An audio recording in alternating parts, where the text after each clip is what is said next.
3, 2, 1. What is up, everyone? Welcome back to Conversing with Chris and Misa, the podcast. Today is Saturday. It is August 15th on a beautiful Saturday afternoon here in El Paso, Texas. Hot-ass Saturday. A hot-ass day, of course. It is 1 o'clock local time. This is episode number 40, guys.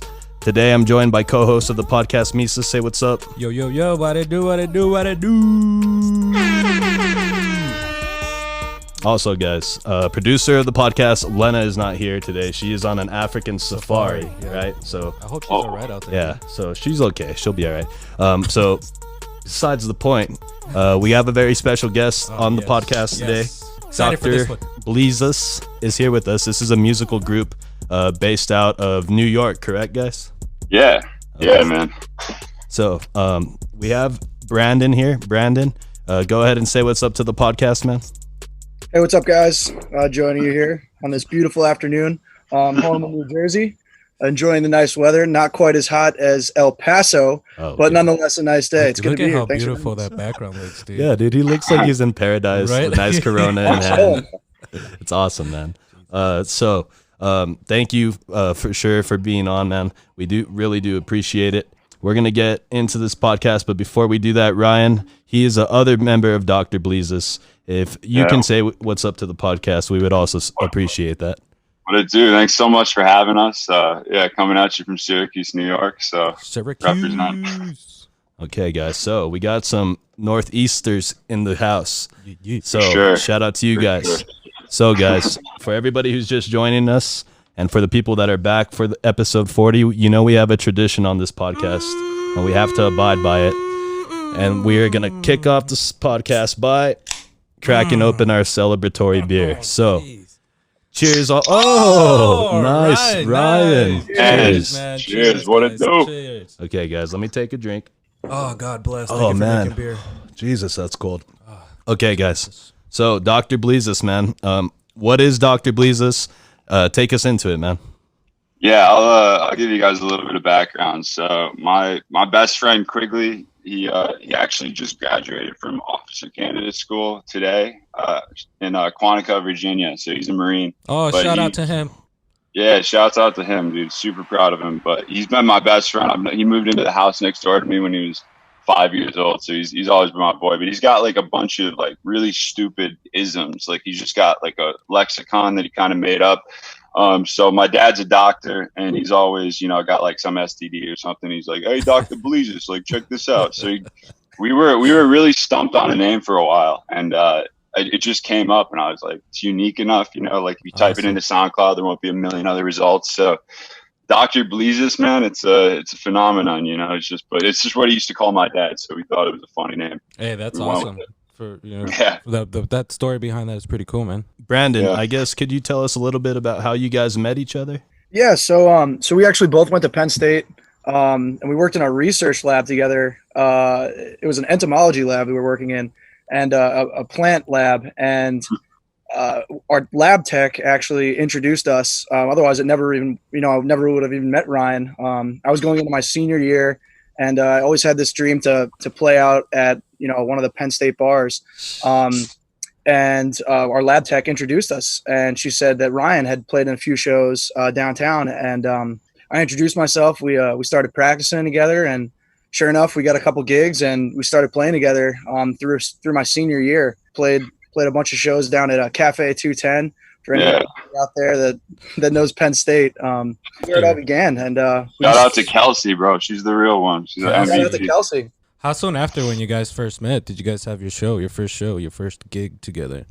What was it, about maybe 2 months? Yeah, we played for like 2 months. So like Kelsey introduced me to Brandon, and Brandon like he'd only been playing. So Brandon was like a prodigy piano player growing up. He was really good at piano, and he always wanted to like pick up like blues guitar. So he's into like, shout out to Texas for like Stevie Ray Vaughan and all that stuff. And he was very like monkey see monkey do. Like he could play, like scuttlebutt and like perfectly, but he was like all tabs. So if it was outside of tablature, he couldn't do it. So the first time I went over to his crib and he played a little something for me, it's just this like stupid pride I had, but I was super jealous because I've been playing since I was 6 years old, and I listened to him and I was like, fuck, yo, this kid's better than me. He's been playing for like a year and a half. And so like after about like 2 months of just like jamming, and I kind of like opened up to him, Brandon's like, I think his like learning curve for the guitar, where he would just sit up until like 4:30 in the morning, 5 in the morning every night. Cause he got into grad school like senior year. So he would just stay up every single night, and every day when I like play with him, he'd be like, dude, check this shit out. And he'd be so much better. So I was a little jealous at first, but we just started playing shows and like primarily jamming a lot. And when you can't beat them, you join them. It was a good experience. What's that? When you can't beat them, you join them, you know? Yeah, exactly, bro. So that's how we linked up, man. So yeah, it was a good story. Ryan really introduced a completely whole new world of guitar to me. Because like you were saying, I was really just kind of learning everything from like tablature and like, coming from a bluesy background with, like Stevie Ray Vaughan and all those guys. And Ryan showed me jamming like Fish and the Grateful Dead. And it just opened my mind to like all these different types and styles of music. And we kind of, took off with it from there. So definitely made me a guitar player. Nice, man. You see, the way these guys talk about music, this is how you know they know like what's up with music, dude, because I had a cup of tea trying to be a fucking rapper a long time ago, about 6 years ago.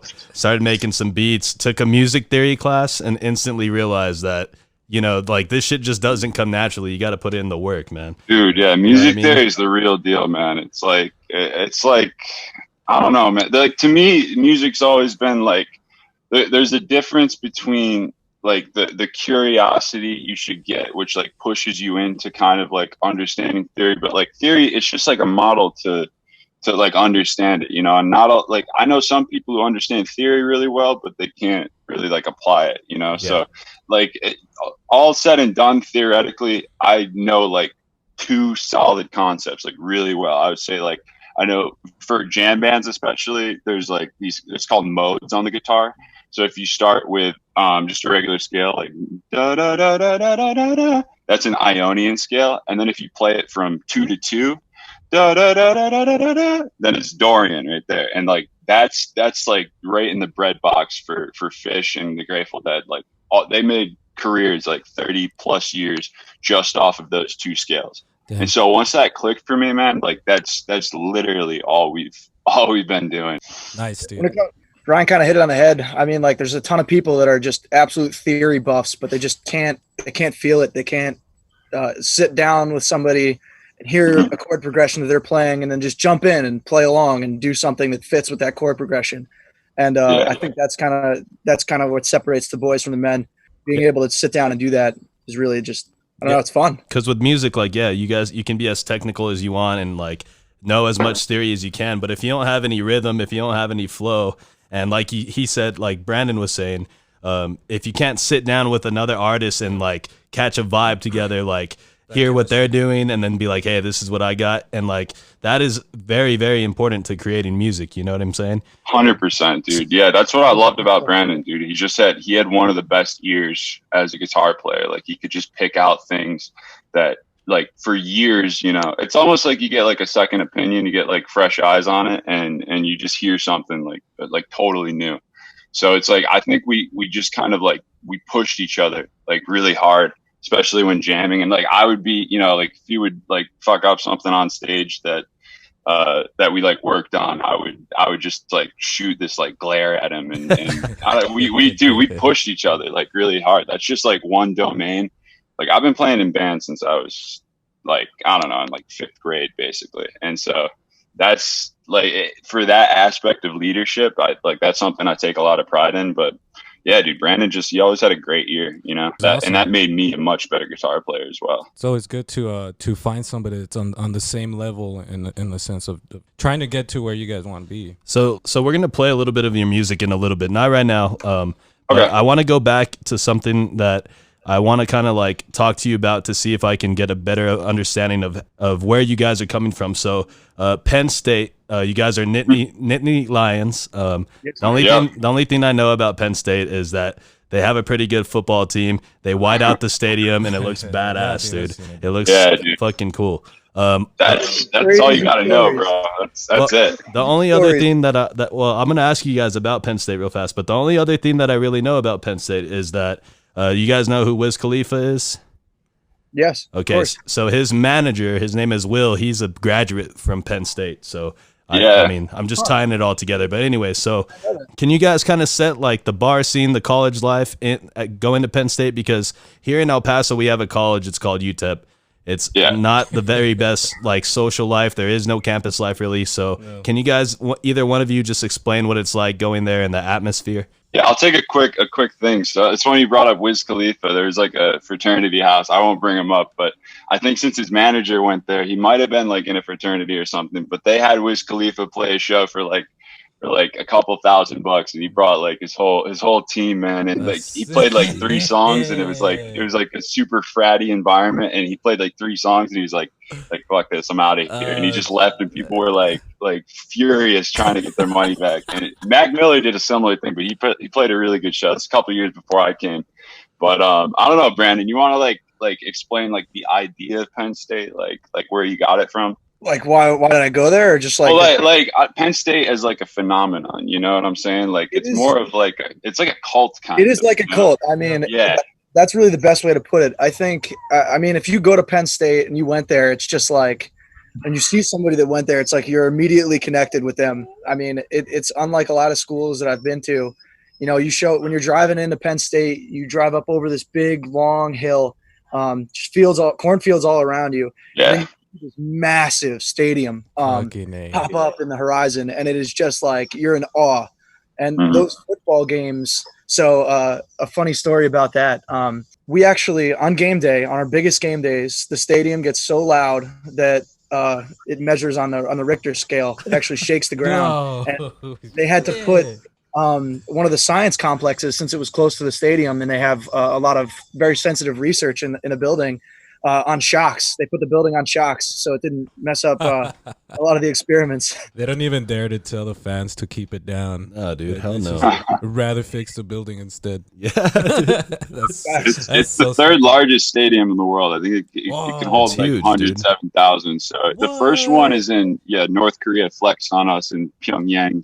They got the biggest one in the world, but then it's the Blue House in Michigan, and then it's Penn State. And it's like after a certain threshold of people, like I grew up going to the Carrier Dome in Syracuse, which like maybe like 20 to 30,000 people, maybe, like when it's filled up. After like a certain threshold of people, man, it doesn't matter how big it is. It's just it's a zoo, you know. Like the place is just jumping, you know. Like that's one thing we're gonna miss because of the COVID is college football. And if you've never watched a Penn State game, like a night game, if they're ever playing on ESPN or if it's ever on TV, check the scene out, dude. It's fucking crazy. Like it's crazy, nuts. dude. It's a zoo. We gotta go. It's a watch zoo it, up there. You should have seen it when we what was the game? We won the was it the Ohio State or Michigan? When we blocked what was the game? It was the Ohio State game, but I remember. That was Ohio State. We who was it? They Ohio State had it in the bag, dude. They were up by like a couple points. It was the last second. They just had to kick it it was a routine like field goal. And then one of our guys just like jumped over it, blocked it, ball's bouncing on the ground. He runs it, and dude, I've never seen a place. I thought it was gonna fall down, man. Yeah, it did fall down. I mean, people stormed the field. I had field passes to that game. Crazy, dude. Insane. Crazy, because we went to like the town center after that, and people are going fucking wild, bro. It was ridiculous. And then I think they did like $80,000 worth of damage right on Beaver Avenue, which is like I lived on an apartment that was right there, man. And it was a very distinct moment where it switched between like a celebration to a full out riot. Like people were tearing down telephone poles, and then the riot squad came in. They staved them off, and then they came back, and dude, they cleared that whole street out in like maybe a minute and a half. I was with my girlfriend at the time. She caught like a full can of bear mace right to the face. Everybody was just like at their houses dumping milk in their eyes. It was. Dude, that would that would never happen here at UTEP. Yeah, it's just a stadium that fits like 50,000 people and only like. I think a big thing was after. I mean, it's like sensitive subject, but it was after the Sandusky thing that Penn State got the death penalty. So people thought like it was just cursed. Like Paterno died, and like people thought like Penn State was never going to be good again. And then we had Bill O'Brien, who I think coaches for the Texans, but he didn't really give a fuck about the program. And then Franklin came in. and just turned it around. That was when we had Saquon Barkley. I saw Saquon Barkley at a couple parties, man. That was like, I saw him at a fraternity house, bro. That was like seeing Prince, you know? He had like an aura around him, and girls were like chucking themselves at him and like sticking their tongues down his throat. He was like stiff arming them, bro. It was crazy. It was like Rick James or something. Bro, I swear to God. Like, I could just see Zaquan going through a frat party, just stiff arming bitches, just like, yo, wow. get off me, ho. Get off me, you fucking ho. Damn. Yo, Oh, it was crazy. I didn't believe my eyes, bro. But he was the man, dude. that's what's up. Hell of a running back. Hell of a running back. He was fun to watch, bro. It's really fun to watch. Dude, he made it look like high school football while he was playing. It was insane. It's like Mike Tyson fighting an infant, bro. Yeah, it was a joke. Yeah, dude, sometimes life is just better for other people than it is for us, and it's better for Zaquan Barkley for sure. Oh yeah, for sure, dude. Sat next to, I guess it's his wife now, Anna Congdon. She was a babe, but I sat next to her in a physiology class. Yeah. Hey. That was pretty wild too, but good for him, man. I know we kind of brought up some musical artists. We brought up Mac Miller, Wiz Khalifa. Brandon, who would you say is one of like your biggest musical influences?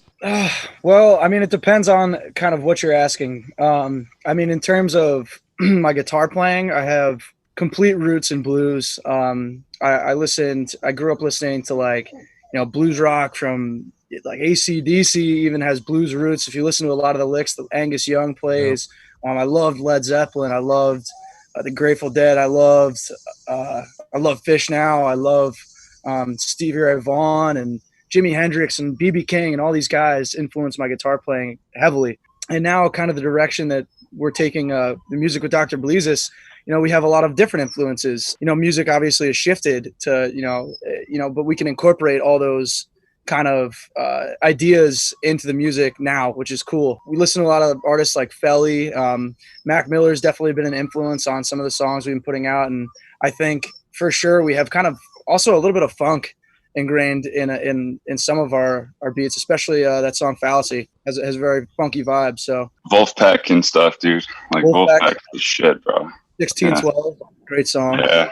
Okay, Ryan. So I guess can you tackle that same question? Musical influences for you? For sure, yeah. I have like a similar thing. I mean, like when I was like 15 years old, there's Saratoga, it's called SPAC. It's a good venue, and we would go out there for like 3-night runs for Fish. I remember just like sitting in front of the stereo for like days after that, and just being like, I was really incredulous. Like I couldn't believe what I was hearing. It just like went to a completely different place for me. But the drummer to Fish, John Fishman, he went to high school like 5 minutes from here, and his dad's actually a dentist. He was like my grandpa's dentist. And so it was like a really weird thing. That kind of gave me a connection. But I think like musically, it's definitely jam bands. I love the Dead, I love Mo and all that stuff. But I listen to a lot of like old hip hop too. Like I think that's a big influence on me. So I love like Big L. I love Tribe Called Quest, and I don't know. I just like not like mumble rap, but like just like wordsmiths, like where you hear a line and you just like rewind it like 4 times. Damn. So, but in terms of like blues and stuff, I don't know. I really like jazz and stuff. I like Dave Brubeck Quartet, and you hear a lot of like those jazz roots and some of like the newer hip hop artists today. I love Miles Davis, like you name it, bro. Really eclectic, influences. But I think what's like changed is kind of the medium in which we're like communicating these days is, back in the day when we play shows, it was like a lot of like Dave Matthews. And I've heard people like, I don't want to like gas myself up, but people would say I sounded like John Mayer and like Jack Johnson. And it's like, so we jammed a lot, but I guess now that we've been working like with different software, like working with Logic, we feel the need to kind of make our music a little more succinct. Like you can't have like a 25-minute jam song and like reach a really wide audience. Like you need a lot more credibility. So a lot of like hip hop, dude. There's a guy, a rapper out of he's out of North Carolina named Mavi, Mavi. He's like Earl Sweatshirt, like really similar to him. But I like Joey Badass. I like New York kind of based rappers. So yeah, really eclectic influences, man. I switch like the days of the week, So I was checking out that it's called A La Carte, I guess. Is that an EP that you guys have on Spotify? Yeah. It's on all streaming platforms. So I was checking out before the interview. I was working, so I was just kind of listening to you guys. I checked out that song, the Aluminum Man. And it's kind of funny because what I thought you guys sounded like, Ryan, you just kind of actually pinpointed the artist. I felt a big Jack Johnson vibe in that song, like for real, dude. And then right there where you were like, I've been told that, I was like, that's exactly what I felt earlier today. You know what I mean? So it's crazy. That's awesome, dude. Yeah, the aluminum mat. It was a weird thing because last winter when we started, we made like Vincent Vega, which blew up just under my name, and that song overnight just hit it got like 26,000 hits, and then it kind of like fell off. But when we made like Ship in a Bottle and Wasabi and Fallacy, that was all kind of like around the same time. But the Aluminum Man was a track I'd cut. I think I cut it my junior year at college. And a lot of like my like writing process is it's kind of like halfway between dreaming and being awake. So it'd be like a super stressful night, it'd be like studying till like 4:30, like super unprepared for like a final exam. And then I would just come home and kind of like, bounce ideas around my head. There's really something weird about being like almost asleep or like waking up from a dream and just writing down an idea. Cause it's like, it's almost incoherent, but that's where like the Aluminum Man, I wrote the entire thing in maybe like an hour and a half, and just all the lyrics just kind of like came to me. Like it seemed like a song that was just like waiting to be found.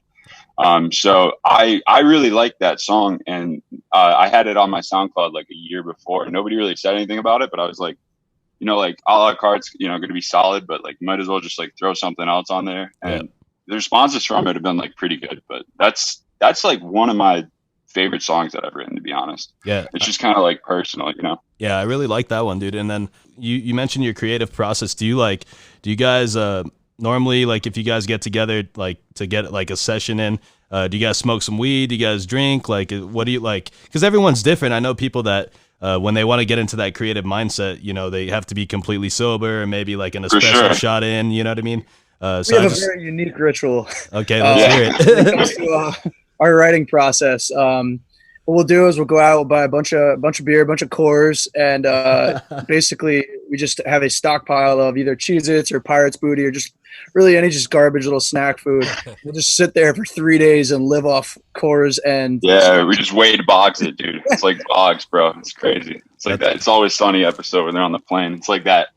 That's what's up, dude. I kind of like, I kind of imagine that type of vibe, like from listening to your music. Like, it kind of seemed like that was like the mood that was being set in order to produce this style of music. You know what I mean? For sure, dude. It's something like, there's something weird about, it's something different between like, if I've been playing for, since I was like 6 years old, and I'll just like jam a lot. I'll make like loops and stuff, and I'll just kind of like layer these loops until it's almost just like an incoherent mess. But there's just something like to be said about the process of just getting an idea from your head and that transfer into like a tangible product. Like I've made songs where I'm like, that's not that good of a song, but it's still just the act of like getting it onto something you can physically have and like listen to.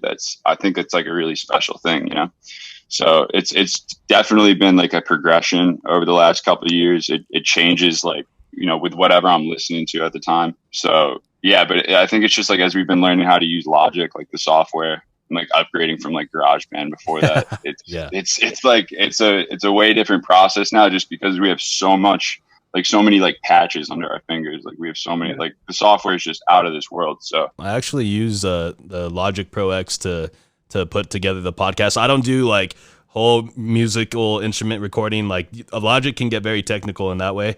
So I mess with it on the bare basics. But yeah, we put the podcast episode together in Logic. So we're gonna play some of your songs. Brandon, if you can kind of introduce the first song we're gonna play for you, and then after that, once we finish playing them, if you'll give us some promo on what you guys have coming up next. Oh yeah. Which song do you want to start with? Are you gonna just play off our Spotify?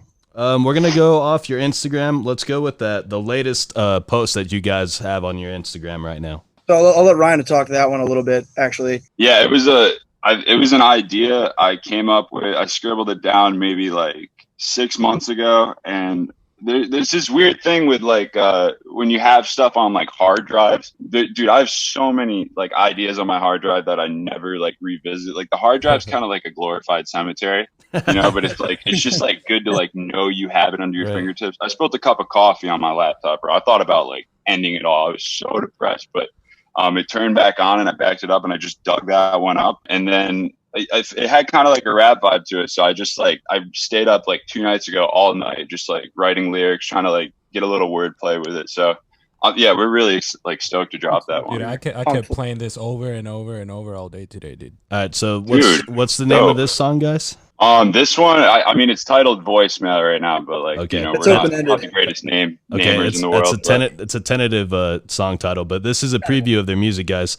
Remember, go check them out on all music platforms. Dr. Bleezus.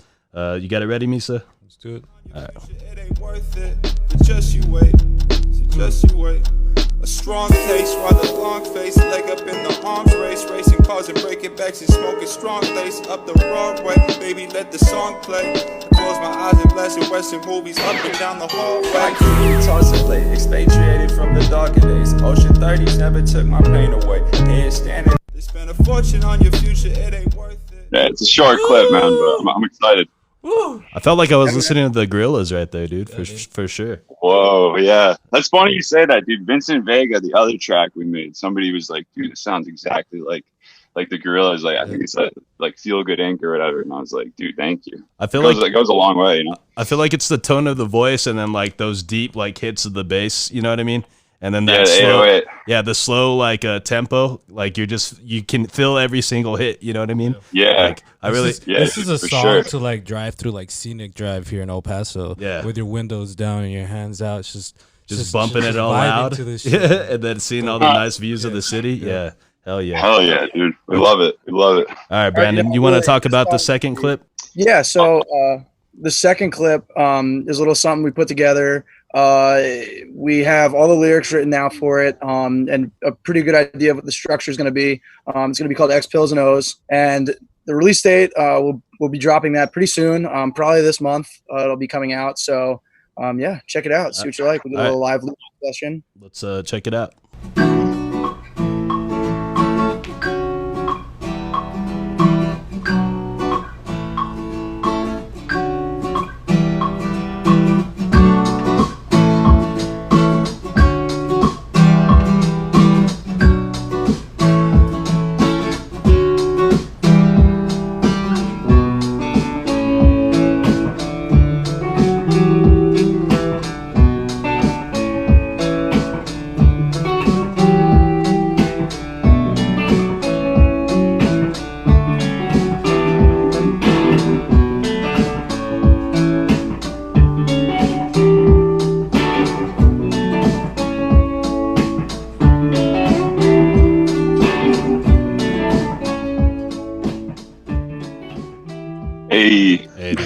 Dude, it makes me feel like I could start singing to this song, even though it has no lyrics yet. You know, like yeah, it's just beautiful. We're going for like just stuff that's very like listenable. Like there's a lot to be said for stuff that's like just very like catchy. I feel like with people's like attention spans, you know, just from like social media and stuff, you got to be very succinct. It's got to be like terse and to the point, and within like 2.5 minutes, it's got to be like the best thing that you got to say. And you can't really write a record unless you like got something to say. So I think there's a lot to be said about stuff that's like, it's very like listenable, catchy, because you propagate it to such a wider audience after that kind of thing. Cool. For real, that was a clip that was on Instagram, and it's an Instagram video where they're literally just in, I guess it's maybe like a studio or somewhere that you guys jam out, or a bedroom, it looks like. Yeah, it's totally definitely natural vibes, dude. They're just there. You can just see them vibing and playing their instruments. It's badass, dude. Like, I really enjoyed that one. So I guess, where do you guys project yourself, or where do you guys see yourselves kind of further down the line, maybe 5 years from now? Yeah, take it away, Brandon. It really depends. Our musical influences, they change all the time. We constantly hear new music, and we constantly hop onto these new ideas. Right. And kind of the idea behind a la carte was, comes from our kind of crazy background in music, and it comes from all over the place. Hence a la carte. And you hear that in a lot of the music. you know, we got songs like The Aluminum Man on there, and then we have a song Downfall. I mean, they're just so different. You know, it's impossible to really tell exactly where we'll be in 5 years, but one thing's for sure is I know we're just going to keep pumping out content. You know, that's really all that matters to us, is just kind of having that record and that snapshot in time of what we were, you know, what we were listening to, what we were writing, and, you know, what we were thinking about. It's just cool to have that kind of audio record of your life. Yeah, man. I got like a quick thing to say. Like, there's just something, like, we're really big too on like whoever we can get, like whether it's like old friends like from college, and like a buddy hits me up, he's like, yo, like throw me on a verse, and it's something about just like the act of sharing it, and it's like that, you know, this feeling you get like when you first make something in your basement, your mom's like flicking the lights on, you know, turn it down. It's like, dude, there's just that's what makes it all worth it. So like all we know is like whether like it hits or not, like it's like just to have content I can go back and like, you know, have like a little bookmark on my life, and like, you know, what I was thinking about at that time, and what movies I was watching. Like a lot of our ideas come from, you know, like movies or like pictures and stuff. Like Vincent Vega, obviously, he's like the main character from like Pulp Fiction. Right. And there's that scene where he's dancing with Mia Wallace, you know, and they're listening to Chuck Berry. And it's just the whole vibe, dude. So we just, you know, we watch movies and stuff, and just try to like put ourselves into like a place. I really believe that there's kind of like a natural rhythm like to the universe, you know, like even like in a room now, like there's, you know, maybe like an air conditioning running, you hear the wind blowing or something like that. Like that's layers and that's tones. And I've heard like a lot of like my favorite musicians talk about that, like Trey Anastasio from Fish. You know, if you play that and you know, and you imitate it, like people will respond to it, you know, like people will really hear it. Right. Yeah, it's definitely relatable, man. So before we take a break, because we're at the 33-minute mark here, this is episode 40, Conversing with Chris and Misa, the podcast. Catch us on Facebook, Instagram, YouTube, and make sure to go check out our guys, Dr. Bleezus. We just played a little bit of the music. It's fantastic, guys. You guys got to go check it out. Go support people that support the podcast. So Brandon, if you want to promote what you got coming up for Dr. Bleezus, I guess you guys said you had a few singles coming out. If you can talk about those, and then we'll get into our break. So those two clips that you played off Instagram are the newest additions. We kind of got one that's almost got this like Dan and Shay vibe. That's the live looping session that you showed. Or you just played, and I encourage anybody listening to go check it out on our Instagram, Dr. Bleezus, dr.bleezus, and check that out, because it's cool to kind of see how, you know, we put it together on the spot, and that's the fun with live looping. And then we got that new hot track that Ryan was talking about. We're sitting on some good stuff, and I'm excited to release it. All right, hell yeah, man. So real fast before we take this break. If I'm being honest, when I saw the name Dr. Bleezus, I thought it was a doctor who looked like Jesus but smoked a lot of blunts. Perfect, bro. Perfect. Dr. Bleezus is whatever you make it, dude. It's a phenomenon, bro. It's all there. We let the user, what would Bleezus do? What would Bleezus do? Stoner Jesus, bro. Rastafarian Jesus. Yeah, with it. Fuck yeah. It. Brilliant name, guys. So we're gonna go ahead and take this break, and I should have told you guys this earlier, but thank you guys so much for being on the podcast today. Thank you guys. No problem, man. It's our pleasure. But yeah, we're gonna take this break, and then we're gonna talk to you guys. We want to ask you guys a little bit about El Paso, where we're from, if you know anything about it. We'll talk to you about some Mexican food, and then we'll do our funniest thing from the internet and 5 random questions. So let's take this break, guys, and we will be right back. All right, guys, so we are back from break, episode 40, Conversing with Chris and Misa, the podcast, featuring our boys, Dr. Bleezus. I want to thank you guys again for hopping on the podcast and showing us and sharing your music with us and all our listeners.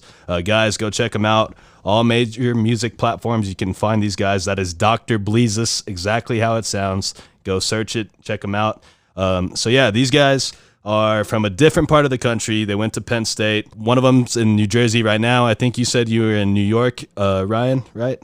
Yeah, okay. Syracuse, upstate. Okay, so we got upstate New York, and then we got New Jersey here. Brandon, what part of New Jersey actually are you in? I'm in a little town called Clinton, New Jersey. Not too many people are familiar, but it's pretty much smack dab in the middle of the state. I don't spend a ton of time here. I spend most of my time up in Albany, New York. But yeah, just home for the weekend. All right, nice. Dude, I can't stop staring at those trees back there, dude. Dude, his background is so scenic. I was like, hey, did he get that from Google? And then I was like, no, that's a real. There's a little bird back there. Dude, and I was telling him before we started that we don't have trees like that. We don't. You have to have money to have trees here. Dude, the only green you'll see like that is in a jar of weed. Yeah. Don't you have really nice golf courses out there? Some nice golf courses? Yeah, dude, we have golf courses, but it gets so hot that like the only thing green is literally the fucking green of the golf course. Like the fairways are all like yellow and brown. Whack. Yeah, dude. Dude, I'm telling you, you guys are definitely underestimating El Paso, bro. Like it's a different world out here, bro. Should totally come visit for sure. Yeah, you guys should vacation out here, man. We got ocean views. You guys can see Mexico from the freeway. It's awesome. Oh, really? Gateway to Mexico. Yeah, Grande, baby. Yeah, Rio Grande. We're literally right on the Rio Grande. Okay. So we wanted to talk to you guys about El Paso just because like the way our podcast is, we interview a lot of people we know already that we've met either from school or a friend from a friend. But we haven't really interviewed a lot of people who are total strangers, as is the case with you guys. And it's going good. It's got good energy, good flow. So we kind of like to, when we meet new people, especially people who don't know anything about El Paso, where me and this guy have been the whole 29 years of our life. We kind of like just to, see what you guys have, like your thoughts of El Paso. And look, I got to say this first, though. Our city is called El Paso. So a lot of people, once they hear El Paso, they think like, dude, is that Mexico? And no. I mean, yes, but no. Like yes. No, it's just right on the border, though, right? Right on the border. Yeah. It just depends who asks, I guess. Yeah, so literally, El Paso is literally on the border with our sister city, Ciudad Juarez. And literally, you can see Mexico when you're driving on I-10, which is our major highway here. And so, yeah, it's real, dude. It's a border city, but it's not as crazy as people think. It's actually not a bad place to grow up. Everybody's really friendly. Like top 5 safest city in America. It's actually pretty affordable to live here. And it's really hot. That's like the downside. And there's not a lot going on, like cultural wise. I mean, we're really low key. It's like a small town, but like a big city feel. Right. There's like over 600,000. So it's right next to like Juarez, right? Is Juarez far from you guys? Or? Yeah, we border Juarez. So people cross from Juarez every single day back and forth from El Paso. Yeah. It's crazy, man. So Brandon, do you have any thoughts or like preconceptions on El Paso? Really, no. I don't really know much about it. I mean, the closest thing, I had a friend that moved out to Austin for work, and I had a friend from college who has family in Austin as well. But Austin's like I don't know anything really about 5 El Paso. days away from here. Yeah, fun fact, Austin is actually 9 hours away from El Paso. Holy crap. Yeah, we're closer to like Los Angeles or Phoenix than we are to actually the capital of the state. Yeah, dude. It's I'm crazy. actually a Cowboys fan too, so. Hey, shout out! We said no way. Even though I'm from New York. Yeah, that made no sense. Okay, so hey, I don't know if you guys know who Misa's got a football team. Misa, tell them because a lot of people don't know this team. Yeah, I'm sure they will, man. They look like cool guys that know the Chargers. Yeah. There you go. You see, man. I knew Hey, that. he's like one of the only 2 fans that are Chargers 12 in of the us. whole fucking world. There's 12 of us. There's 12 of us. There's 12 Yeah, of I us. don't know. I'm a big college football guy. It's just something about it. It might have been just going to like Penn State. I mean, I watched a lot of lacrosse. Like Syracuse, pretty hotbed area. I played in high school, wrestled a little bit, but yeah, not big into like the NFL or anything. But I just love watching like college basketball too, bro. Like March Madness. They just all go a lot harder, man. When it comes to college, they have another level to go to. So they it's just like that. Anything can happen factor in March Madness, dude. I remember in college in my fraternity, dude, people would take like the whole month off just to watch basketball and live. It was a religion. Ridiculous. March Madness is Religion, a religion. Hey, have you guys seen the movie Glory Road? No, bro. No? Okay, so that movie is actually based off of UTEP, the college that is here. Fun fact about UTEP, they own the only Division I men's basketball title in the state of Texas. and it was won in 1966 by Don Haskins when he started an all 5 of black players against Kentucky back in the day. And it was the first Wow, time ever all 5 starting black team. So that's the only thing we're known for in El Paso. That's probably the only thing we can hang our hat on.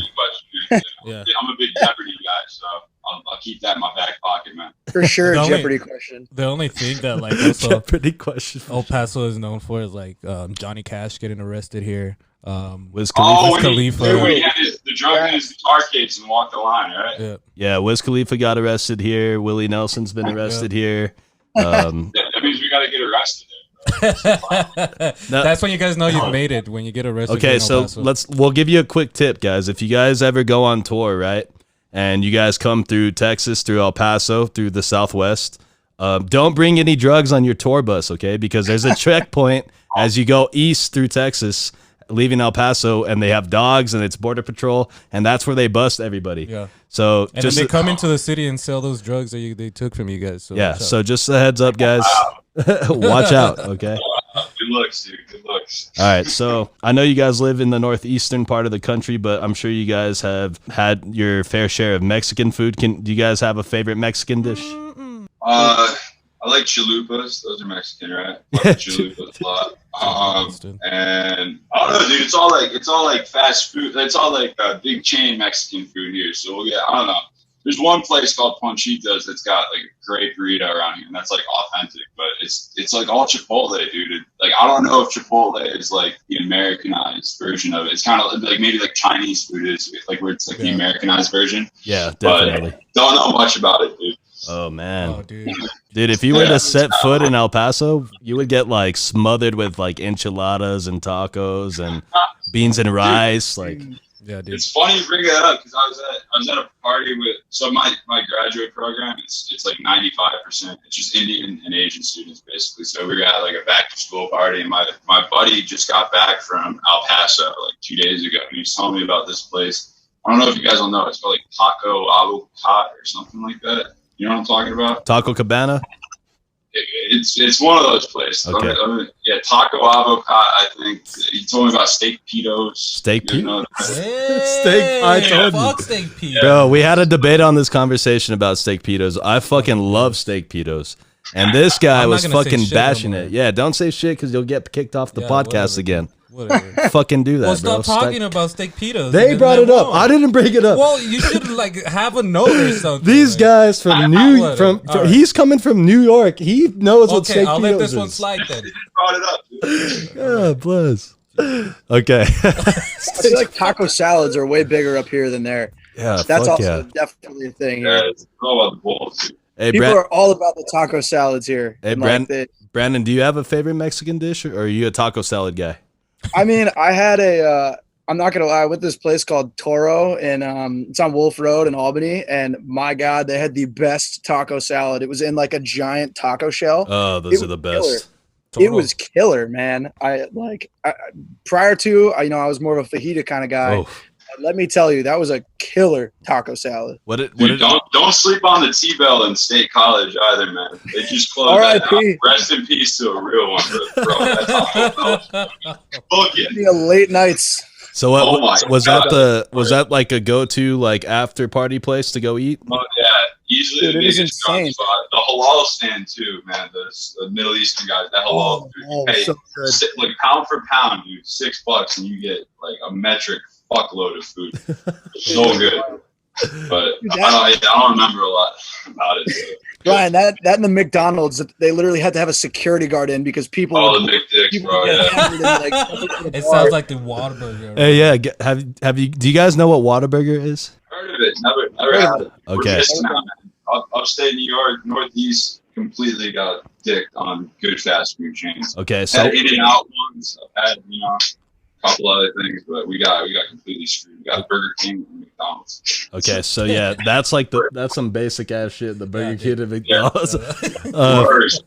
Yeah. If you guys can't tell, I like to indulge in a burger every once in a while. But anyway, fucking Whataburger is amazing, dude. It's a fast food chain. It's throughout Texas and probably some of the South. But yeah, like it's funny how you said that they would have security or police at McDonald's, because the Whataburger here late night, like there is fucking police there because people will go down and they get down, they throw down, they start talking shit, and then they squash it and then they have a burger together. Yeah, it's crazy, dude. But that's what Whataburger does, man.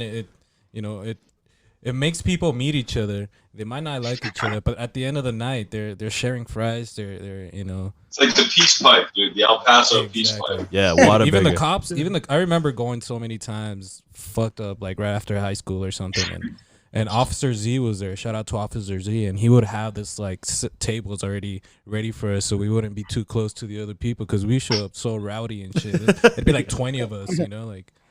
But yeah, those were the times, man. Whataburger, you guys need to try Whataburger. Yeah, shout out Whataburger. You guys a number 5 with cheese. Yeah, get a number 5 with cheese, and then if you don't like onions, tell them to take onions off because the onions are trash. But anyways, so we've talked about this topic a lot on the podcast. It's COVID-19. I mean, we can't get away from it. What's the status on where you guys are at? How's the COVID being handled there? Because here it's raging. It's fucking like a wildfire over here. Yeah, dude. Yeah, Brandon, take it away. I know Jersey's like trying to get number 1 spot, but I know Texas got big, but New York's calming down a little bit. But it's like, I start school soon, and like they're keeping a lot of it like in person still. And dude, by the 3rd week of September, like there's gonna be another outbreak, and it's just gonna go all online. And it's like you already paid by them like full tuition.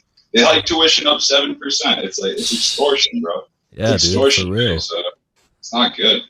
Yeah, I mean, when it comes to COVID, I think it's just going to keep flip flopping. I mean, as we've been, as we've seen, I mean, New York was a hot zone for quite some time, and then the South wasn't so much, and then they reopened, and then all of a sudden, shit hit the fan down there again, and the same thing's going to happen up here. You guys are on lockdown now, and that's going to drop the numbers, and then they're going to open it up again when our numbers start to spike again from us opening. So it's just like, I think it's just all those Karens that don't wear masks.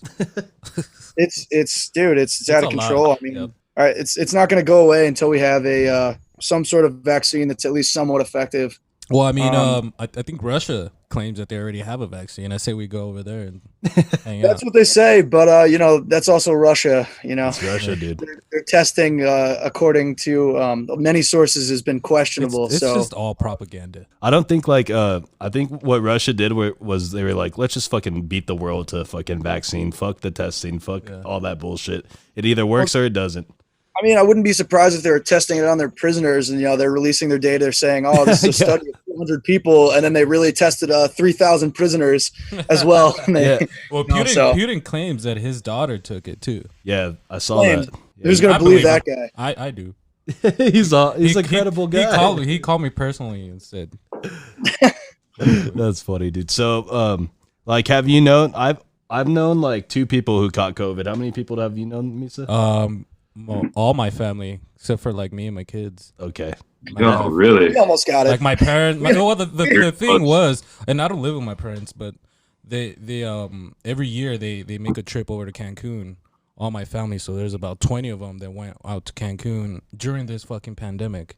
And sure enough, they came back, and everybody but like my youngest brother got COVID. But they're all fine, and I mean, I just recently got tested too, and me and my family, we all came out pretty good. But dude, that testing sucks ass. Oh, it hurts like hell. They scraped my brain, dude. They scraped it. They got that like itchiness that was inside of the back of my head. They got it. Dude, and then this guy shows me. He's like, "Yo, this is how much is gonna go in." And I'm like, "Bro, why the fuck do you tell me?" Like, I started rolling out my window, like, "Fuck this guy," like. It feels like a gnat. Have you ever had a gnat go up your nose, like when you're outside, like chilling or whatever, like you're running, and a bug flies up your nose? That's what it feels like. How fast do you run for that shit to happen? That's never happened to me. That's crazy. It felt for me. It felt like you had to sneeze really bad, and it's like right there, about to come out. Yeah.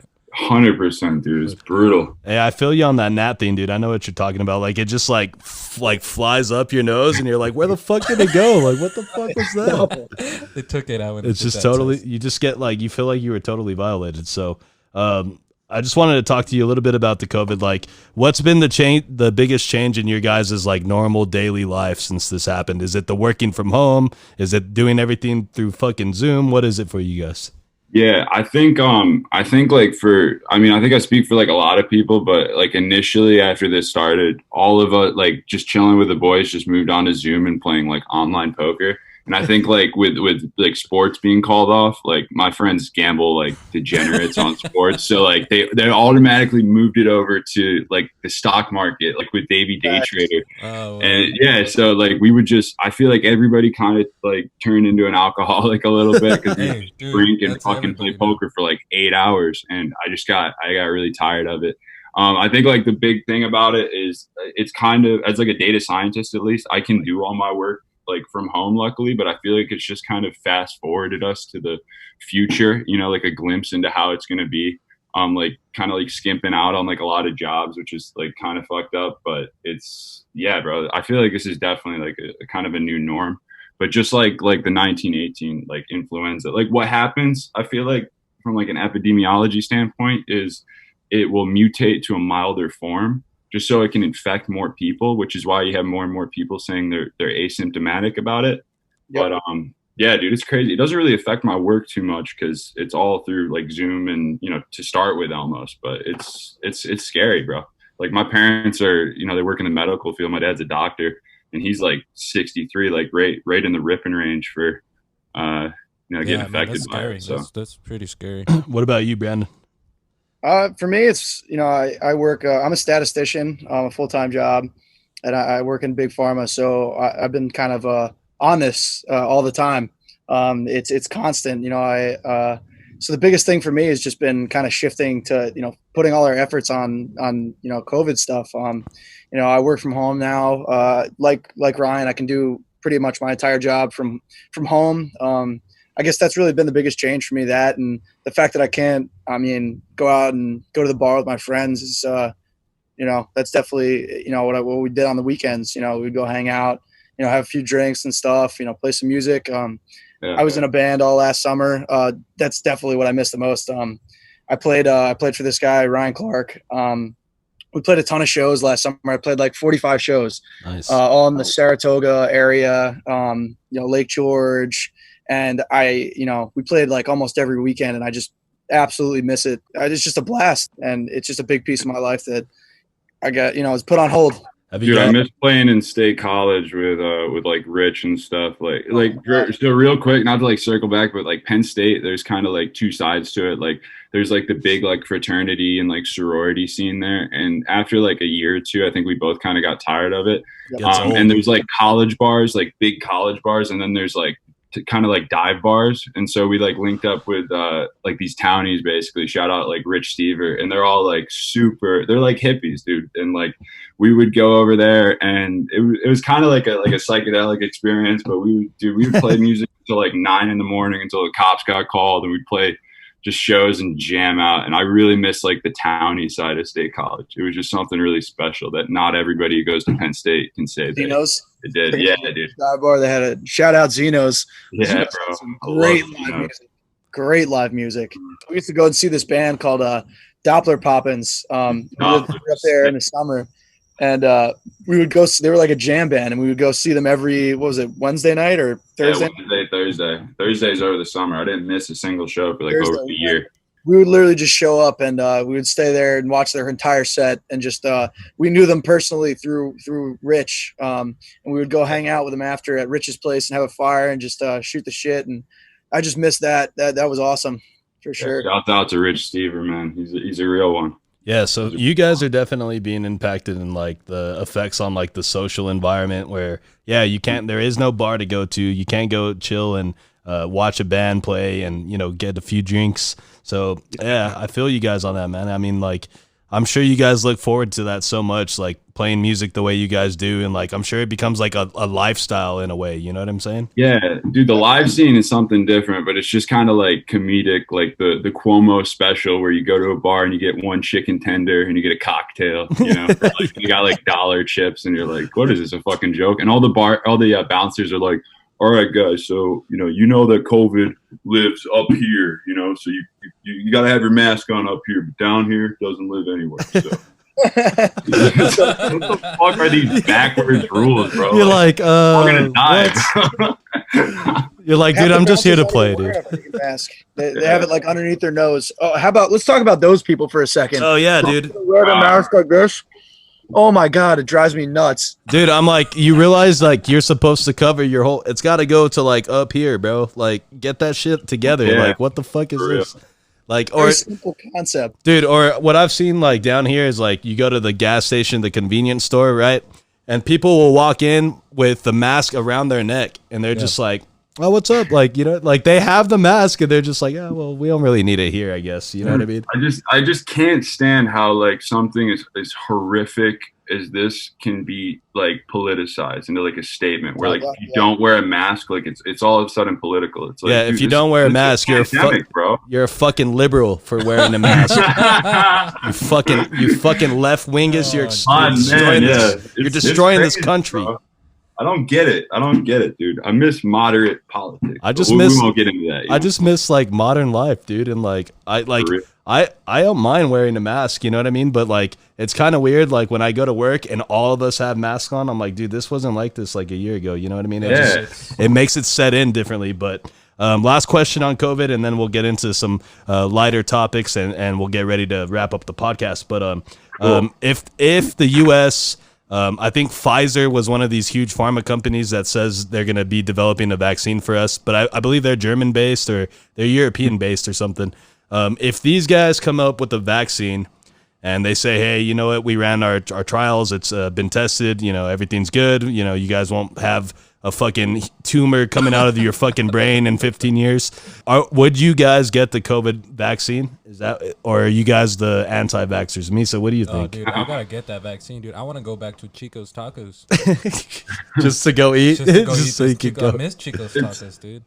It's less about like getting the vaccine. It's more of like the greater good. Like once enough people get the vaccine, this thing called herd immunity will start, where like not everybody needs to get it, but you just like drastically reduce the chance of it like spreading in the first place. So like I would get it like for sure, you know, just like thinking about like my family. I think like if you reframe it into a way of like thinking about who you're interacting with and like who it's affecting, then yeah, for sure I would. But I think we'll develop herd immunity within like a year, and then shit will just kind of cool off. You could just do that, Chris. You could just wait until everybody else gets it, and then for real, that's true. How it works. I mean, that's kind of the idea, but you gotta know. I mean, a certain percentage of people have to get it for that to work. So yeah, like you know how like the anti-vaxxers will say, well, that vaccine that they're giving you, you really don't know what it is.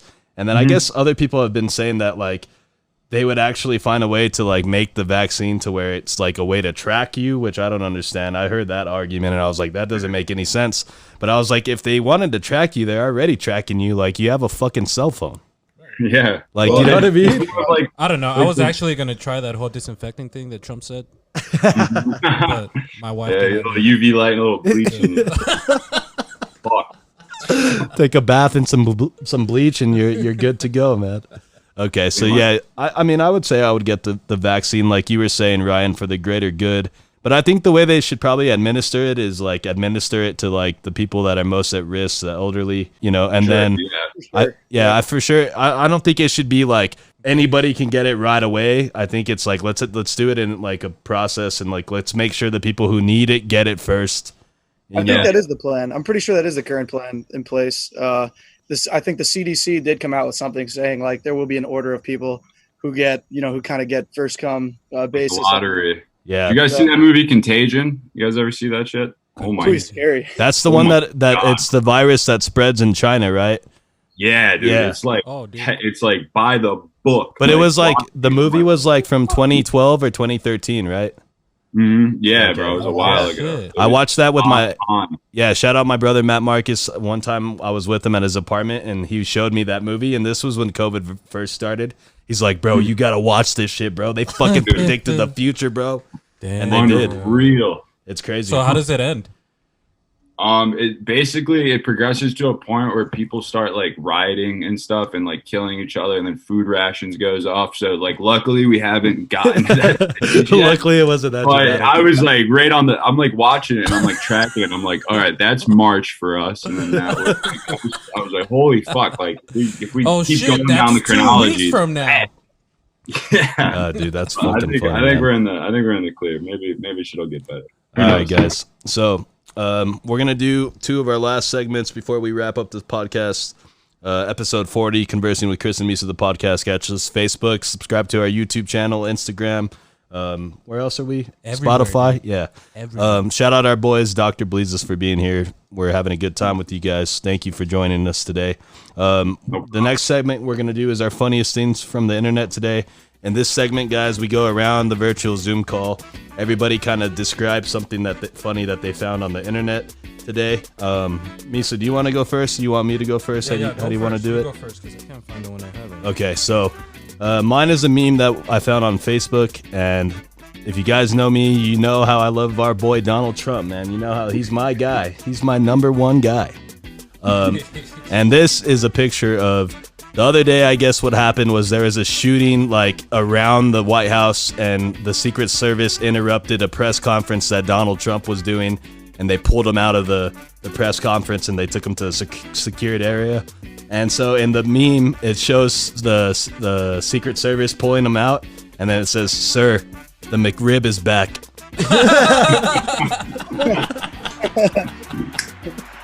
Yo, That was beautiful, bro. I love the internet. Okay, who wants to go next? Ryan, you got one for us? yeah, I got one. I can't really describe anything for sure. I'll just put my camera up to it, but it's this TikTok of these 2 deer, I guess doe, fighting, and it's just fucking hilarious. The music, everything's perfect. It's like chef's kiss of the fingers. Do you wanna fight?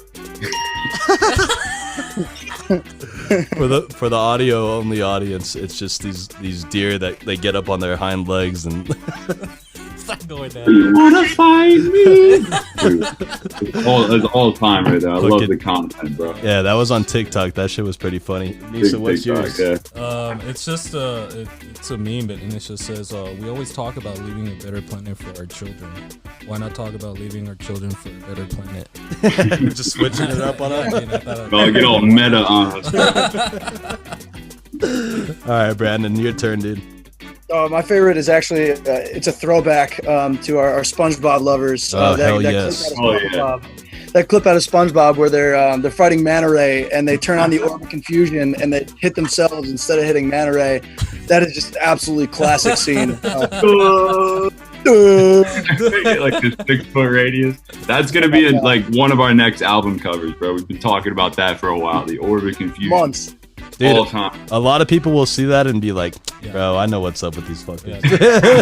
That tells you all you need to know. Yeah, dude. If I saw that, I'd be like, I'm gonna check these motherfuckers out. That shit looks funny. I'm a fan. All right, man. So we're gonna do some 5 random questions with Brandon and Ryan here, and then we're gonna do our final thoughts, and then we'll wrap up episode 40, guys. So what we like to do is bring on our guests, ask them some 5 random questions to kind of get to know them a little bit better. You know, we bring some hard-hitting questions, guys. So, you know, we're not going to ask you if you want sweet or sour, spicy or none of that. We want to know who you guys are. So, but at the same time, they're really not. Do you have that grandma one in there? Which one? The one we. Oh, you want me to ask him that one? Okay, I'll ask him that. That'll be the bonus question. Okay.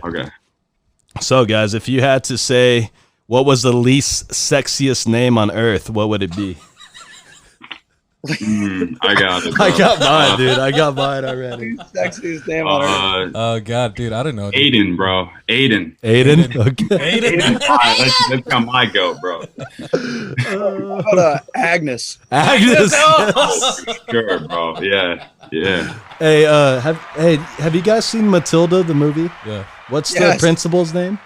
Miss Trunchbull or Trunchbull or something like that. The Trunchbull. Yes, I would say that one's pretty bad, or something like Esperanza, like a crazy Mexican name, like, or Chris, yeah. Escaleta. All right. Okay, so that was question number 1. Question number 2. Oh shit! Got the space button going there on my Mac. Okay, question 2. If you can morph 2 animals into one to make a super animal, which 2 animals would you be morphing together? Oof. That's a good one, dude. Tough one. Bro, a fucking just to really fuck with people, a honey badger and a platypus. That sounds like it should be both a of those Pokemon things or just got shit. no business being here, bro. Dude, that sounds like a Pokemon. Dude, like I'd be like an Charizard. ultra like body. You see, people use dogs now, to protect them. They'll train them all crazy style, dude. I'd get like a gorilla and like a brown bear and just morph it. Yeah, dude. Okay. Dude, Have them walk behind me every day. I'm going with the Liger from Napoleon Dynamite. Classic. Hell yeah. And then I'll just be like, this is the Liger they were talking about in the fucking movie. You guys just didn't know this was a real thing. Yo, real quick to go off one of your points about the gorilla or whatever. I was watching Joe Rogan last night, and he's talking about orangutans. He goes, if you don't think orangutans will steal your babies, you just haven't been paying attention to literature, my friend. Dude, Joe Rogan has this like thing with apes, dude. Like, there's this video on YouTube that somebody like edited out where he's just like talks about apes, and he's like, yes. I was watching last night, bro. I was dying. You just haven't been paying attention. He's like, have you seen how big they are? They don't even lift weights. Now imagine a gorilla that starts lifting weights. Bro. Hey, I want to mention something about Joe Rogan, but real fast, I want to get Brandon's answer to this question. I would probably mix a silverback gorilla and a great white shark. Jesus Christ. Jesus. Oh my God. Pretty epic. A silverback great white shark. Like a land. That's out of pocket. Fuck, dude. God bless. Out of control. That would be stupid, dude. Okay, so one thing about what you said about Joe Rogan, I really like the Joe Rogan podcast. I really think the what they've done for podcasting, bro, it's set the precedent for what you want in a good podcast. Have you seen on YouTube? Have you seen the first Joe Rogan episode? No, I've never seen the very first one. If you guys go look it up, it's crazy. Somebody's showing them how to like press live. Damn, dude, that's crazy. The progression. It's just like a progression. Long time ago. Dude. Yeah, but what I was gonna top 5 most influential. Yeah, dude, for sure. And what I was gonna say, I don't know. Did you guys see that he's moving to Texas? Actually, yeah, he's coming to Texas. Yeah, he's leaving LA. I'm thinking because this is the reason I'm saying this is the location. I'm saying outside of Austin because Austin is the only place in Texas that has a stand-up scene. And so I'm thinking, where he's at and with his stand-up comedy, he's going to want to be close to, Well, Tesla's moving over to Texas too, so maybe that's what. Yeah. So, well, and the reason that he gave, or the reason that they're thinking about moving, or the reason they moved is because if you think about it, he's this comedian that in LA, everything's shut down now. And you can't go out and perform, and we don't even know when you're going to be able to do that. And so he's living in California, paying this ridiculous state income tax, like on a lot of money. Did you see that Spotify deal he got? Ridiculous, unreal. So he's like, you know what we can do? Let's move this bitch to Texas. No state income tax. Cash out with Spotify. I'll build a fucking compound outside of Austin, Texas. We'll do the podcast from there, dude. Yo, real quick. Just I feel like I didn't really hit the like what I know about El Paso. We kind of just did like fast food, but I like few huge influences. So one is Stevie Ray Vaughan. I think he's out of Dallas, but there's an interview of him, and he's talking about the time that he shot a rattlesnake 5 times that was in his drawer on the top drawer. Unreal. The second one is a stand-up comedian. He's one of my favorites, Bill Hicks. I think he's out of Texas, which is great. And then Hell or High Water, one of my favorite movies, good movie, and then No Country for Old Men, for sure. Oh, definitely, dude. Yeah, that's what I got. That's just like the association right there. All right, so question number 3, guys, because Brandon over here fucking combined a silverback with a great white. Jesus, oh my God. Dude, that could be used for like military weapons. Yeah, dude, the army would get a hold of that and be like, "Yeah, we're gonna send these to fucking China." Go steal that vaccine from Russia. So, what are 3 items that you can buy at a grocery store that would make the cashier laugh? Ryan, you go first. Let me think about it. He's like, I want it to be good. Bro, I really got to think about it. Maybe like a cucumber. I'm thinking of cucumber. Aluminum foil and a condom or something. Okay. There's that scene in Spinal Tap where they go through the airport security and he's got a cucumber wrapped up in aluminum foil. He pulls it out and he puts it on the fucking tray. Hey, do you guys know how like at Walmart like I don't know if in the Walmart where you guys are where they have like these bins of like DVDs for like $3? Yeah. So I'm thinking a child's movie from that DVD bin, right? Mm-hmm. Some breath mints, but some like super strength breath mints, and then a package of condoms. No, and you just walk up to the register like, and just set it and let it and see what they say. Curious George, bro. Yeah, like a Land Before Time or like a Curious George is like an old movie, like a Bambi or some shit. Nah, dude, I'd probably get like some laxative, some like adult diapers, and like a plunger. What about you, Brandon? You got cheers? I don't know. Just I'm more of I find confusion way funnier than like of a reaction out of a cashier. So I would go with like three completely random objects that just make no sense together. Like I don't know, like a zucchini squash, a mop, and like a thing of bleach. Like, what the hell? Dinner's gonna be great tonight. Or like a fucking sleeping bag or some random shit. Yeah, like in the South Park where they're going to like roll the house and he's like toilet paper, toilet paper, toilet paper. Shit. The fucking cashier's like, so what the fuck are you getting into today, you fucking weirdo? Like, what the fuck's like going on? One knife, like one kitchen knife, a shovel, and like duct tape. Okay. So question number 4, guys, and I wanted to ask you guys this because since you guys are musical artists, I felt like this would be a good question to ask. But if you can give us your 3 best living musicians, please. I'll go. In terms of like a guitar player, I think Jeff Beck is up there. He's just like a guitar player. He played with Clapton and the Yardbirds and all that. Definitely, he's not living, but Prince, man, Prince is the greatest rhythm guitar player of all time. Like, and one of the best solo I've ever heard in my life, 100%. And then Trey Anastasio for me, dude. I've just been following Fish for years and years. So that guy's given me something that like I'll never be able to pay for it in full, right? Yeah, he's kind of been like almost like your role model in a way, right? Yeah, he's Dr. Bleezus, bro. Hey, there you go. All right, Brandon, what about you, Brandon? So I think best guitarist right now, Guthrie Ovan's definitely up there. Huge influence. I've been listening to a lot of him. He's absolutely out of control on the guitar. Corey Wong is pretty sweet. He's definitely up there. And probably third, I'm going to say John Mayer. I mean, because the guy is just an incredible guitar player. Having switched from like that pop scene over to jamming with the Grateful Dead, it's not easy to do. So talk about staying relevant for like 20 years, dude. I know. Yeah, that is like more of an accomplishment than anything. The longevity, you know what I mean?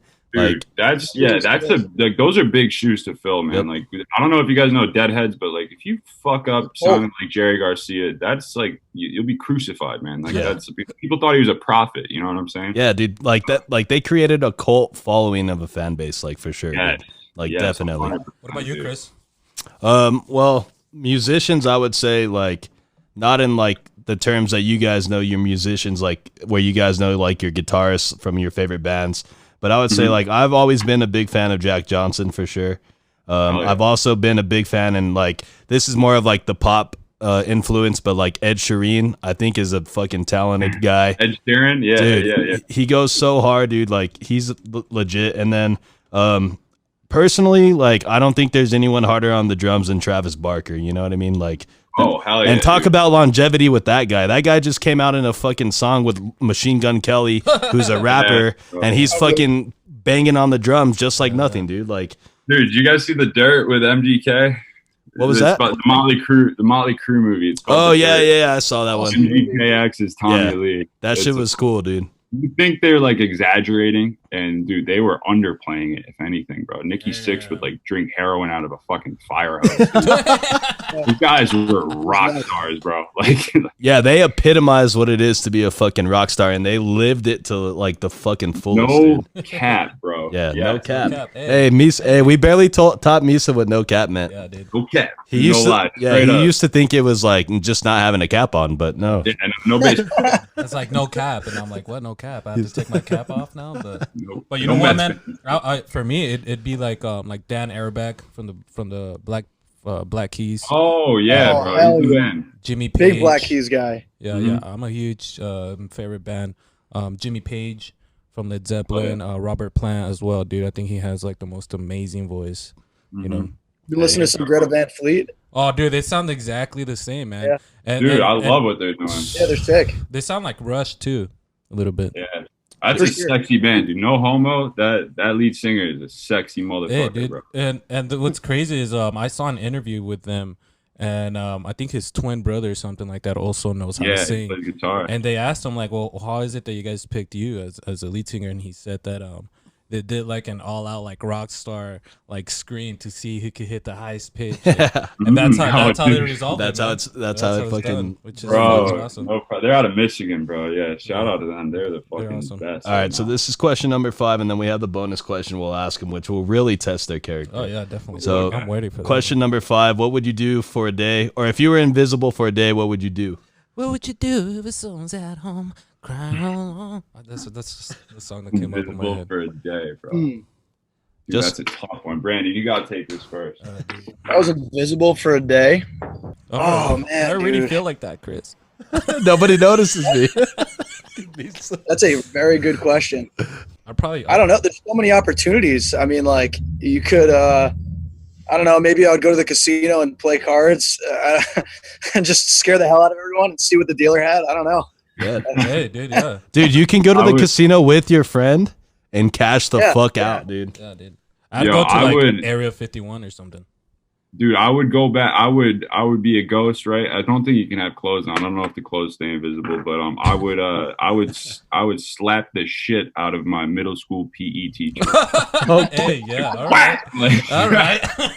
Oh, hey, that's a good one because our bonus question actually fucking has to deal with slapping, actually. So word. Okay, so this is the bonus question, guys. I'm thinking he'll take it. Yeah, I'm thinking he's gonna say yes on this one. Okay, Ryan's our guy. Hey, Ryan, what you should ask him is like, you know, which side are you using? Are you smacking frontwards or backwards? Okay. So anyway, so here's the bonus question. Intimidation or respect? This question we fucking asked like a long time on the podcast, and it was just funny because of the way we asked it. But I'll start with you, Ryan, because you seem like you're a little aggressive there. Just kidding. No, we'll see. He's probably just okay. So Ryan, would you slap my grandma in the face for $1 million cash? And the way that this is happening is it's me and you. We're in a room. My grandma, my abuelita, is sitting on a chair in her recliner. She can't see from her left eye. Yeah. But there's a bag of cash, cold hard cash, $1 million, counted out. You know, all you have to do is slap her. Are you slapping her? But you're slapping her like a real slap. Oh, like she owes you some money. Like she owes you $1 million. Yo, what's the Adam Sandler movie where he's a golfer and Ben Stiller's like, "You will go to sleep or I will put you to sleep, Grandma." You can have a warm glass and shut the hell up. Billy Madison. Yeah, like no disrespect. Yeah, no problem. Okay. Hey, yes, that's what we want. That's like the easiest $1 million, question. no problem. Yes. He's like, I'm building me a recording studio, baby. I'm gonna name it after Grandma over here.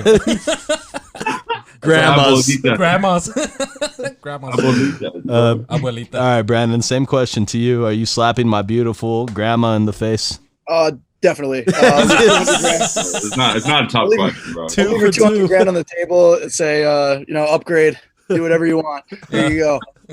Here, buy yourself a better wheelchair, girl. He gives you like 2 stacks. He's like, I'm sorry, but I had to. I hope this will be enough. Thanks, Chris.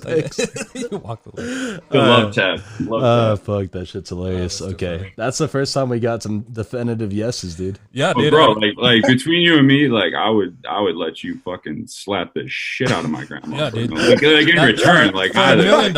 It's like, for $1 I don't know million? if we're talking like mutual reciprocity, but bro, like you don't have to pay me. Yo, Ryan said you can openly come over here and slap my grandma, and I won't be mad. You don't even have to pay me. Just do it. That's square, bro. That's fucking even. He's like, you do have to, pay your way, airfare, all that shit, all the way over here. But but once you get here, you're good. Have you seen that like short video? Fuck, I don't know what it's for, but it's like a family party and they're all in the backyard. And there's like these 2 little kids fighting for a toy. And then some kid's like, Dad, he took away my toy. And he goes over there, and this guy goes and slaps him. Dude, I saw that video. I swear to God, that is one of the funniest videos on the internet. Like, the whole family starts screaming at him, right? It's like, hey, man. And then they turn around and start slapping everybody. It's like the guy in the hockey rink where he's like banging on the glass. He just breaks through the glass and he goes, "Way to go, Paul!" He slaps a cat on the tree, dude. Like, cops come up and he starts slapping on everybody, dude. And he's walking like this. Hey, like we said in our other podcast, man, nobody's safe. Anyone can get it. Grandmas, kids, children, doesn't matter. Nobody's safe. Anyone can get it out in these streets, in these streets. There's just something so funny about slapping, like the act of the sound of it. The swat. Yeah, bro. Oh, man. All right, guys. So those were our those were our 5 random questions. We had a bonus one that turned out to be pretty good. So we're going to go ahead and start to wrap up this podcast, Conversing with Chris and Misa, the podcast episode number 40, featuring our guys, Dr. Bleezus. Go check them out, guys. Sure. All music platforms, go stream them. If you guys want to follow them on Instagram, go follow them on Instagram too. And if you guys can, when you guys are listening to them on Spotify or Apple Music, follow them and leave them a rating also. That'd be nice. So with that being said, guys, we're going to go ahead and give our final thoughts on the podcast. Misa, start us off. Yeah. I just want to say thank you, guys. Thank you. The way I found you guys, I was just going through Instagram. And I ran into you guys were doing a cover of I forgot what it was, but it just sounded so good, you know. So I started going through most of the videos, and I was like, you know what, man, I'm just gonna shoot my shot. Shoot your shot, baby. And 2020. And luckily, man, you guys hit me back up, and I was pumped, man. I told Chris about it. I was like, dude, some guys from New York. This guy's very talented. I'm glad it went through. We've been planning it for a couple of weeks now. So thank you, Ryan. Thank you, Brian, man. Brandon. I'm sorry. Ryan and Brandon. Sorry, dude. Hey, this is 2 episodes in a row where you called the guests by the wrong name at the end. Dude, I know, dude. I need to write shit down. You called Kevin Nick. Not even close. And then he called Brandon Brian. Yeah, dude. I don't know. That one was, at least you got the BR. You were on thanks, the guys. right track. Thanks. I really, really appreciate it. For sure, you guys got two fans right here. We'll keep following you guys, and can't wait for the new music to come out. Hey, Brandon, you got some thoughts for us on today's podcast? Yeah, it was awesome. It was nice talking to you guys. Enjoyed your questions. And thanks for reaching out and putting this together. We really appreciate the opportunity. Yeah, dude, thank you, man. Sure. It's all love, guys. Seriously, like you guys passed the vibe check for sure. I love what you guys got going. I listened to like a few other episodes and keep doing this shit, man. It means the world to us that like you hit us up and thought of us, and it's like the first opportunity we get to just like chill, have a long form conversation, and talk the world over. So it's all love, yo. God bless, really. Oh yeah, we really do appreciate it. So my final thoughts, guys. Shout out to you guys, of course, like we said, for being on here. But I really want to just speak to the fact that, guys, go out and chase your dreams, whatever you guys are passionate about. If it's podcasting, if it's DJing, if it's playing the guitar, slapping grandmas, photographer, slapping grandmas in your meantime, like whatever it is, like do it. Like you only get one shot at life, and you don't want to look back and say that you wish you could have done something. So YOLO. Shout out to you guys. You guys were really dope to come on here and hang out with us and talk to us, share your time with us. So shout out to y'all. Round of applause. Yeet. All right, guys. So this was episode 40, Conversing with Chris and Misa, the podcast. Make sure to go subscribe, follow. You know what to do. I've said it a fucking million times. We are... Yeah! Out!